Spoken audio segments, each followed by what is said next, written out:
Gives me great pleasure to introduce Edmund. Edmund, Associate Professor Edmund Chiong, graduated from Singapore, but he subsequently had a illustrious clinical fellowship at MD Anderson, where he specialized in urologic oncology. He's returned, and his interest has been really very cancer-centric, which is always very close to my heart. But apart from clinical practice, he's also very active in clinical and lab research. He has multiple grant-funded studies and projects. He's also been given a PhD for his thesis on targeted therapy for bladder cancer. So it gives me great pleasure to now welcome him to give a talk and to educate us on the new options for non-invasive, non-muscle invasive bladder cancer. Edmund? Greetings, friends and colleagues, ladies and gentlemen. It's my real pleasure and honor to be involved in the NCIS International Surgical Oncology Symposium. I'd like to thank the organizing committee for the very kind invitation to speak today.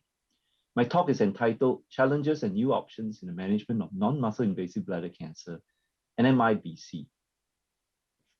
These are my conflict of interest disclosures. Now, bladder cancer is the 10th most commonly diagnosed cancer worldwide and 6th most common cancer amongst men. At the point of diagnosis, 70% or more are non-muscle invasive at the early stage. The problem with bladder cancer is that there is a propensity for disease recurrence despite gold standard treatment. For NMIBC, that comprises transurethral resection and intravesical BCG immunotherapy. Now, some 40 to 70% recur despite adequate treatment, and 15% progress to potentially lethal muscle invasive and/or metastatic disease. And because of this, there's a frequent long-term monitoring for patients with contrast imaging, regular invasive cystoscopy and urine cytology, and treatment when necessary. And up to a few years ago, it was listed as one of the most expensive cancer to treat over the lifetime of a patient based on US data. Now, some background on the current challenges on management for NMIBC. At initial transurethral resection, there's a high degree of understaging and residual disease. In terms of intravesical therapies, it's been shown that BCG improve recurrence-free survival, but at a price of significant morbidity like bladder scarring, occasional systemic symptoms, and urinary difficulties. BCG failures, for which radical cystectomy is considered a standard of care, there are traditional salvage bladder-sparing options, but they are of limited efficacy. We are unsure with the treatment we have whether progression rate or overall survival has improved, and lifetime costs in terms of treatment and surveillance are extremely high. Now, today I'm going to talk a bit on optimizing transurethral resection of bladder tumor in terms of en-bloc resection and enhanced imaging TUR, intravesical therapy, BCG, identifying BCG non-responders, how we can optimize chemotherapy, and new therapy options for BCG failures. What we're not covering is bladder cancer surveillance and the role of urinary markers.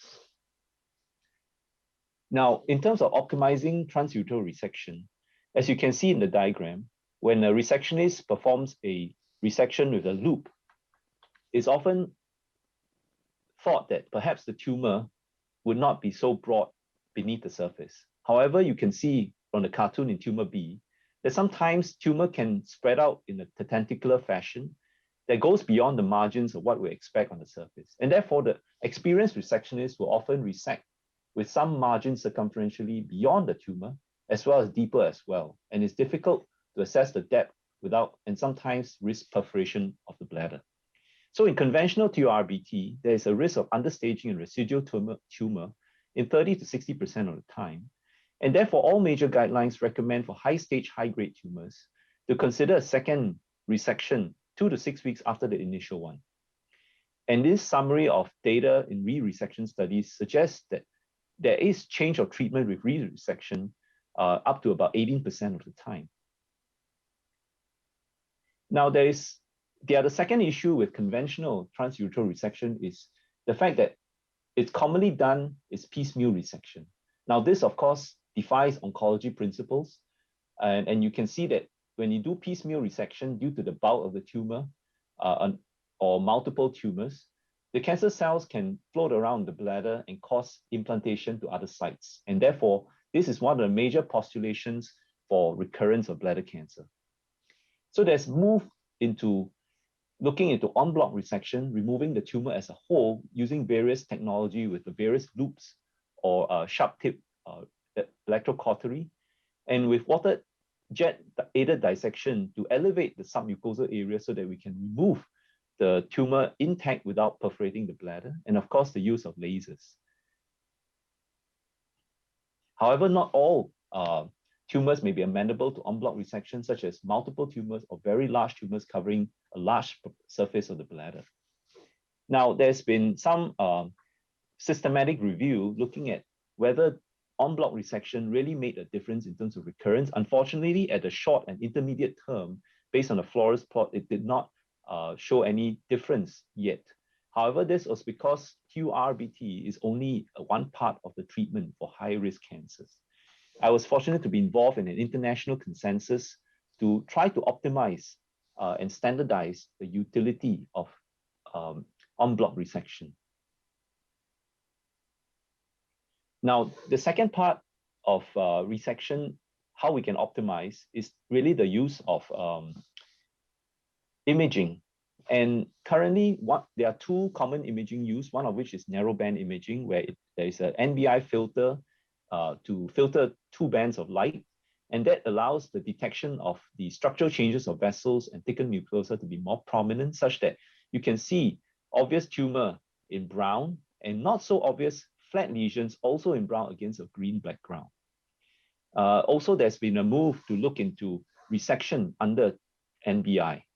And in this systematic analysis, it was found that if you resect with NBI, the 3 months, 1 year, and 2 year recurrence risk was improved compared to white light transurethral resection.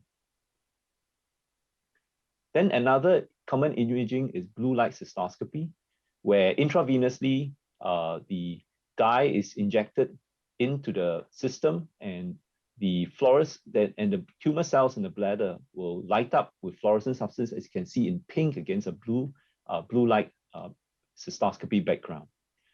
So this is a meta-analysis of the utility of hexaaminolavulinic acid on cystoscopy, and overall, it's been shown that it does improve the detection of bladder cancer, especially flat lesions that's not so well seen on white light, and there's a reduction in recurrence at 9 to 12 months. Now, what about post-resection adjuvant therapy? Now, post-resection adjuvant therapy, for which intravesical BCG immunotherapy is considered the standard of care for high-risk non-muscle invasive bladder cancer. And first, of course, it will be a TUR followed by repeat TURBT for high-risk cancers, and then intravesical BCG with induction and maintenance phase. The mechanism is rather complex, which we will not go through, but shown in the cartoon here. Now, what is considered adequate BCG? The International Bladder Consortium Group, as well as the FDA, came together to define what is adequate BCG. That comprises at BCG induction 5 out of 6 1-weekly planned induction doses, and then plus a BCG maintenance of 2 out of 3 planned maintenance dose within a 6-month period, or a second induction dose. So a minimum number of total doses will be 7, based on current trial criteria as defined by the FDA. Now, what is adequate may not be optimal. So many different maintenance schedules have been used, ranging from a total of 10 installations in 18 weeks to 27 over 3 years. Now, the meta-analysis is suggested that at least 1 year of maintenance BCG is going to be superior to intravesical mitomycin C, which is the commonest chemotherapy given in the bladder. BCG is given in 6 induction 1-weekly doses, followed by 3 once-a-week doses 6 weeks later, and then 3 months, and then 6 months, and then 12 months. Now, in the original SWOG study, a 3-year BCG maintenance therapy is considered gold standard. And certainly in the EORTC review, 3 years versus 1 year maintenance reduces recurrence more, but not change progression or death.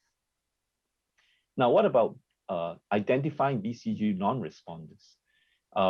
There is a consideration to use Th1-based BCG T-cell response to assess that, and that's in the form of a MANTU test, or PPD negative, converting to PDD positive during treatment or having a PDD positive statement may benefit the utility of BCG. This has been studied in retrospective studies, and there is an ongoing phase 3 randomized controlled trial with SWOG. However, in the Asian population that is heavily BCG vaccinated since childhood, whether this is uncertain its utility in such populations such as ours. There has been studies of biomarkers to predict BCG response.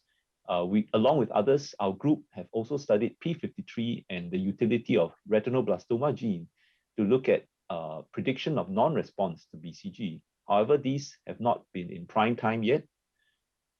Other markers that have been studied are urinary cytokines in response to BCG especially after each dosing in the induction and maintenance phase. In this urinary cytokine panel by Kamat, it's been shown that 85.5% accuracy in prediction of recurrence. This has been used in some institutions, but not widely used yet. Also, others have looked into patient immune response, such as urinary T-cell myeloid-deprived suppressor cell ratio. My group has been studying genetic polymorphisms associated with BCG response for quite a while, including DNA repair. Here we show in our study the NRAM polymorphisms associated with the iron transport in macrophages to be suggestive of predicting recurrence-free survival or recurrence as well as response to BCG. Similarly, our group also showed vitamin D genetic polymorphisms also has some utility in predicting response to BCG. But however, these are based on our population and not Caucasian population. Now, other groups along with ours has also studied the use of methylation patterns of tumor suppressor genes to differentiate between BCG response and non-responders. But however, all these markers have not been used routinely because many of them lack validation studies. Now, in terms of adjuvant intravesical chemotherapy for NMIBC, the most commonly used is a single dose post-operative chemotherapy. This is to prevent tumor cell implantation after the piecemeal resection especially. The best utility has been shown in low-grade solitary and small cancers, but not really in high-grade and large tumors. Intravesical maintenance chemotherapy, it's been suggested that repeated instillations up to 1 year improve recurrence-free survival in intermediate risk. However, for higher risk cancers, it is considered inferior to BCG immunotherapy. Now, how does one optimize intravesical chemotherapy? There's been use of using thermal hypothermia as well as electromotive transmission. And it was shown in this meta-analysis using various agents like mitomycin C, gemcitabine, that thermal intravesical chemotherapy has lower recurrence than intravesical chemotherapy, but has not been shown to be superior or equivalent to intravesical BCG yet.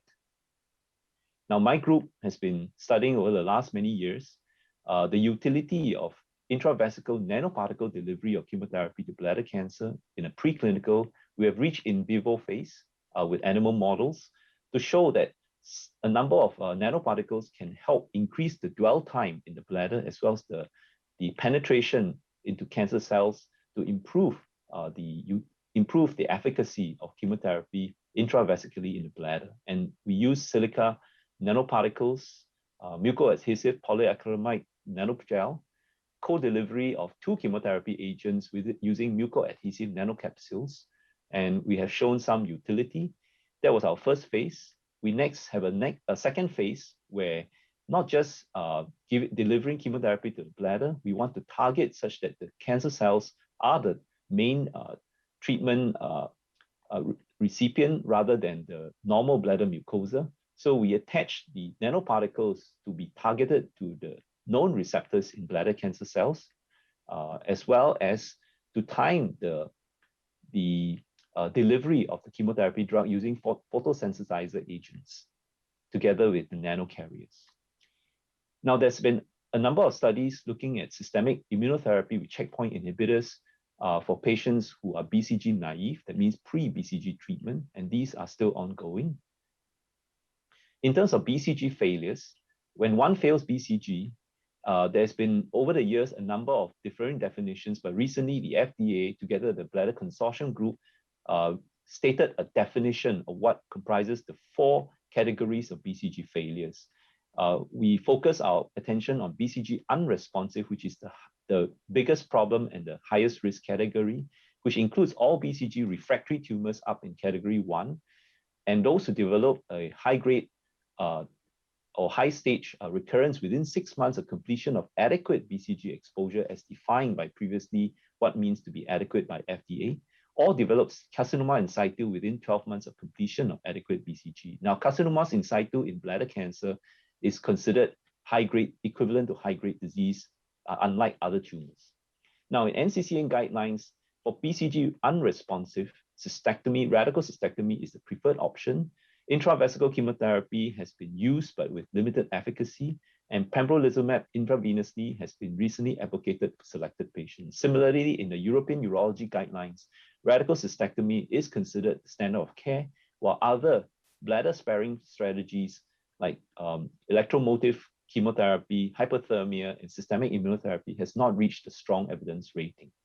Now, is there a rationale for systemic immunotherapy for non-muscle invasive bladder cancer? Yes, a high mutational rate and complexity has been observed in bladder cancer, as you can see in the chart here, with a potential for many neoantigens to be seen as foreign by the host immune system, and therefore that constitutes a rationale for immunotherapy. Now, there's been a number of trials ongoing for systemic immunotherapy with checkpoint inhibitors for patients who have BCG failure or unresponsive. And the most important, or the one that has the most results, is Keynote 057, a single-arm open-label phase 2 study of patients who are unresponsive to BCG, who are refused or ineligible to cystectomy. These patients are given intravenous pembrolizumab 200 milligrams Q3 weekly and perform the routine evaluation of cystoscopy, cytology. And of course, the adequate BCG definition by the FDA was applied. Now, in terms of central review, the best overall response of complete response CR rate was 40.6% at 3 months. The non-CR rate was 58.3%.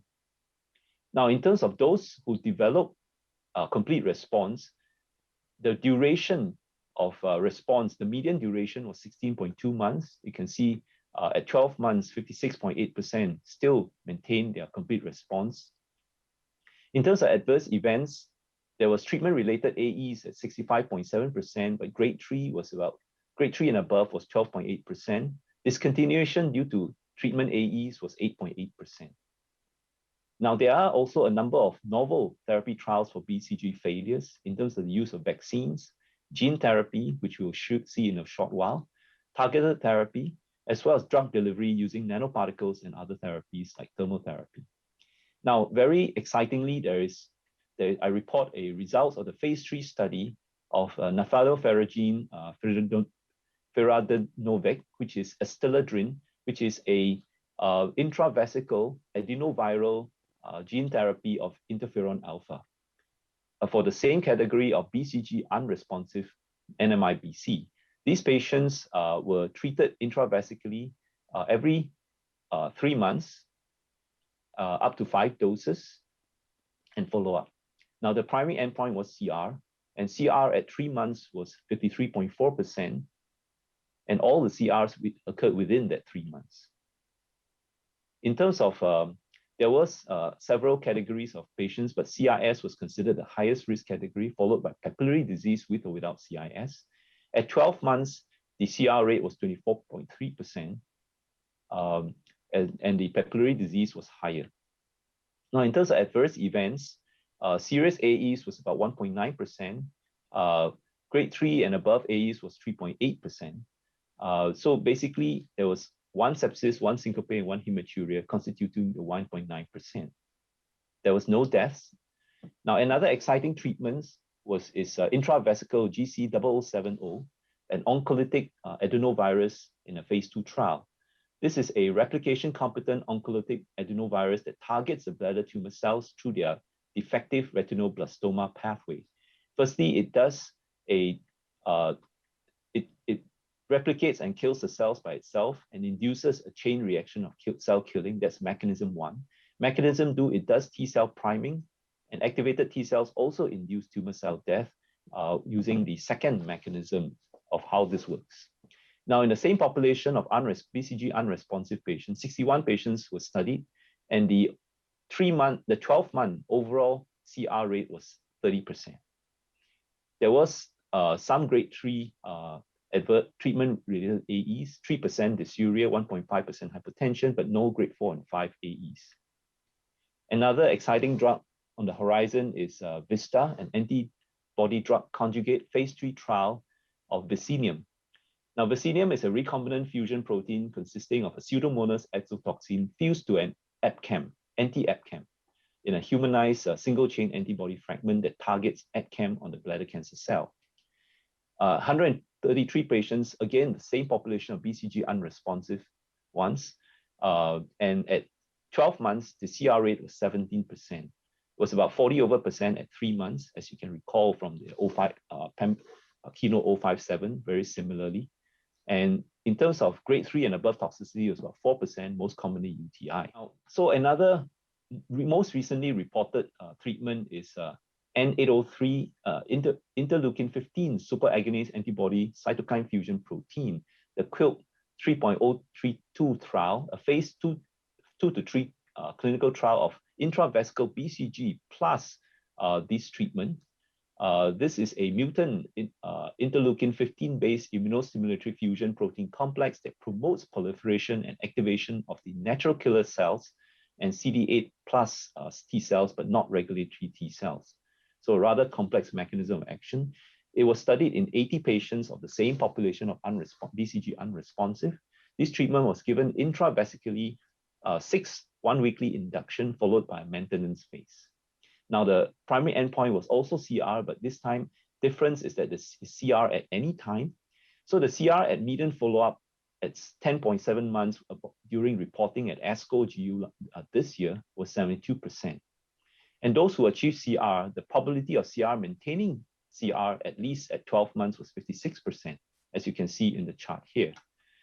In terms of grade 3 and above, treatment AEs is 1.25%, commonly dysuria, hematuria, and pollakiuria. Now, in this non-head-to-head, but rather side-to-side comparison of the exciting treatment that we've shown, it was noted that only Keynote 057 pembrolizumab intravenously is FDA approved at the moment. So there are 2 intravenous checkpoint immunotherapy trials. You can see that pembrolizumab at 3 months CR rate was 41%, but it drops to 23.6% at 12 months and 18 months at 17%. Atezolizumab SWOG trial, phase 2, is almost a very similar design to the Keynote 057, also intravenously given, and the CR rate was 42% at 3 months and 27% at 6 months. Now, the adenoviral of interferon alpha, adenoviral vector with the intravesical treatment of interferon alpha, the CR rate at 3 months was 53%, 53.4%, at 12 months was 24%. Vicinium, also intravesical phase 3 trial, has a 3-month CR rate of 40%, 12-month rate of 17%, and an 18-month rate of 11%. And more recently, the interleukin-15 superagonist intravesical treatment has shown the CR at 10.7 months to be 72%, and probability of 12-month CR was 56%. Again, these are not head-to-head comparisons. Now, we will take a step back to look when we talk about these bladder-sparing treatments for BCG unresponsive NMIBC. What are the treatment goals versus the risk? Of course, we hope to achieve a complete response, to be free of recurrence, to be free of muscle-invasive progression, to be free of metastases, to increase disease-free survival, increase overall survival, and of course, we hope to avoid cystectomy totally, if not delay it. However, what are the issues that needs to be balanced in terms of side effects? Bladder-sparing therapies can also, along with BCG, cause local side effects to the bladder, causing fibrosis and reduced capacity and reduced quality of life. Systemic side effects from systemic treatments, such as the checkpoint inhibitors. Durability is a concern. As you can see in most of the treatments, the durability after 12 months drops significantly. And whether are we just establishing long-term durability, or are we just delaying cystectomy as an endpoint. So in terms of, there's also the concern of whether tumors will progress and we lose the window of opportunity for cure or cystectomy by delaying the inevitable of radical cystectomy or metastases. And of course, with all these treatments, there's always the concern of quality of life effects and psychological burden of disease still in the bladder versus cystectomy, which also can cause issues with quality of life. Now, the US FDA recently published in their statement of these bladder-sparing treatments in terms of risk-benefit ratio. It stated that for therapies that have greater toxicity, such as systemic therapies, substantially greater efficacy might be needed to achieve overall favorable risk-benefit assessment. Now, also on the horizon, there's been newer novel subclassification of bladder cancer aside from the traditional classification using pathological criteria. And several groups have looked into it, such as TCGA, the MD Anderson group, the UNC group, the Lund group in Scandinavia, and they all have very similar classification using molecular subtyping of luminal and basal. Some have P53 and other subcategories as well, but they all suggest molecular subtyping in terms of predicting the possibility of using it to predict bladder cancer progression and recurrence, and also in terms of predicting response to treatment. So in conclusion, ladies and gentlemen, the treatment of NMIBC, particularly for high-risk ones and BCG failure, remains challenging. Optimizing initial transurethral resection with imaging enhancement or en-bloc resection could potentially improve outcomes. Promising emerging strategies for high-risk NMIBC or BCG failures include checkpoint inhibitors, for which pembrolizumab has been FDA approved for BCG unresponsive CIS, and the utility of emerging other immunotherapies. Intravesical combination chemohypothermia may be of use. And excitingly, we have new intravesical gene therapy, oncolytic virus, antibody drug conjugates, vaccines, targeted therapy, and drug delivery systems, hopefully in the future with nanoparticles. And in terms of personalized medicine, biomarkers, including molecular subtyping, has emerging importance in predicting response to therapy. So with that, I'll thank you for your very kind attention. Edmund, thank you very much for the talk. I draw some parallels. I have a little bit of experience in treatment of peritoneal disease, and one of the things that we do is cytoreductive surgery and HIPEC meaning hyperthermic intraperitoneal chemotherapy. And to a certain extent, I see some similarities because I guess the peritoneum or the peritoneal cavity to me is a little bit like the intravesical space. And I note a lot of the trials that you presented looked at administration of drugs either in the intravesical route or in an intravenous route for the BCG failures. I wonder whether there is a consideration of bidirectional therapy that we have also employed, for example, in the treatment of gastric peritoneal carcinomatosis. So giving intravesical therapy combined with an intravenous immunotherapy, for example. Hi, Melissa. Thanks very much for the very good question. I would say that, yes, there's such a consideration. I mean, at this point, actually on the horizon, there are a number of trials being designed, looking at combined intravesical BCG plus systemic immunotherapy as well. But the biggest concern traditionally for us is, systemic non-muscle invasive bladder cancer is traditionally being treated with intravesical treatment. And we do have local side effects, but very uncommon systemic side effects. So I think the biggest question that urologists are always concerned is, why are we adding systemic side effects when we're not certain whether it's going to improve the efficacy? And of course, the non-muscle invasive are considered superficial. So most of the patients do not develop metastases. So the issue is really with recurrence and not really metastases. They only develop metastases when they develop muscle invasion, T2 progression. So when they are still in the superficial layer, the risk is extremely low. And that's the reason why we've usually confined to intravesical treatment as the easier route with lesser systemic side effects.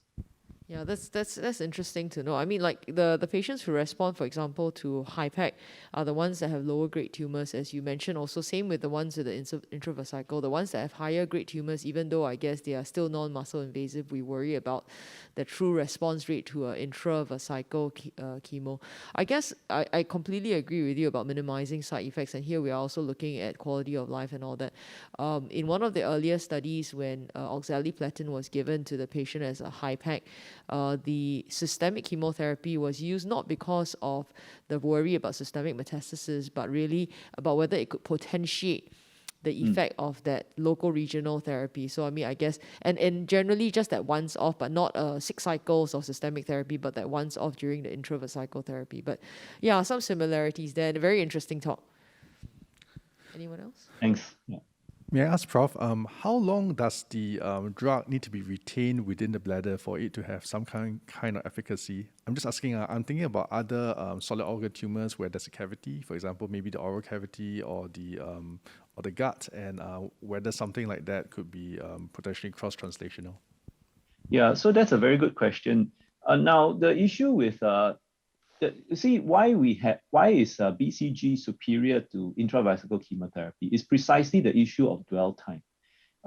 BCG, even though our common protocol is to actually instill BCG or chemotherapy in the bladder for about 1 hour. Maximum the patient can hold the bladder is about 2 hours.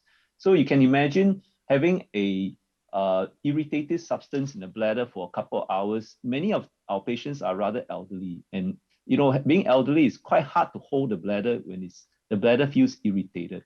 So that is the limitation when we talk about instilling intravesical therapy. You can't really get them to hold too long. So most of our protocol is actually 1 hour. And in order for the therapy to be well distributed throughout the surface of bladder, we have to get them to turn side to side traditionally, or to walk around so that there's an even distribution. So that is the limitation. And why BCG works better is because it's immunotherapy. So basically it incites a systemic response. The body remembers that the BCG has been there before. And the next time we give a maintenance dose after the induction, it's like vaccination. Basically the body immune system responds and incites a higher immune response to the bladder. And that's why BCG has traditionally been always superior to chemotherapy. While chemotherapy, the issue is once you expose and the urine comes down to dilute it, and then the patient cannot hold the bladder for long, so the dwell time is limited. And certainly because it's a urinary system, it gets diluted very quickly. So our protocol is usually we dehydrate the patient a little bit. But still, the issue is still with dwell time. And that's why that's why my work has been studying nanoparticle to have longer attachment in terms of dwell time. And the other issue that we face in bladder is the urothelium is a tough substance. As you can imagine, very little things can get across urothelium. So I'm not sure about peritoneum, but urothelium are very tough. So most drugs will not penetrate the urothelium very well. And therefore, you need carriers. And that's why if you look at the recent studies on intravesical treatment, all of them have some form of carrier. The gene therapy, the Esteladrin is also a gene therapy adenoviral vector that brings the drug across together with Sintri, which is detergent. Now, our group here has been studying for more than 20 years, also a liposomal transfection system similar to them with interferon. And they need a vector to bring it across. And that's the reason why intravesical chemotherapies fail. Yeah, so that is the challenge that we face. Thank you very much, Prof. I'm just thinking of placing patients in the reverse Trendelenburg kind of position and flooding their nasopharynx with intranasopharyngeal BCG. That's interesting. Joke. Yeah, anyway. So there are no further questions. Just one last comment, Edmund. If you have success with your nanoparticles, a long time ago we were looking at nano carbon cages for the chemotherapy to bind and to be released in a sustained fashion in an intraperitoneal chemotherapy. Our problem was because unlike the bladder, to wash out the peritoneal cavity is a lot harder, and we were worried about the biodegradability. So if you have some success with that, especially about how the drug and the cages or the nanoparticles then naturally biodegrade in a harmless fashion, then it might be something that we could also look at for some of the patients with peritoneal disease. Yeah, that's a very nice and relevant comment. Actually, my group has been working on multiple different nanoparticles. The reason why we actually do more is because the problem with nanoparticles is it's very hard to achieve FDA approval subsequently with many of the particles. And even if you get FDA approval to bring in clinical trial is tough. So actually what I did not present is kind of like because it's undergoing patents and things like that. But what we have been doing is to look at compounds that are that likely to be FDA approved. And these are simple compounds that are present in the body. And so that's what we're looking at the moment. And we also want to be targeted because we don't really want to cause the whole bladder to be inflamed and side effects. And that's the reason why we've embarked on the second phase. And so far, our results look very promising, which I cannot fully review because it's kind of undergoing patterns and things like that. So it is exciting, and we hope not too long in the future we can actually embark on the first in man phase 1 trial. Yeah. All right. Well, good luck, and we look forward to the results of your studies. Thank you very much. Yeah.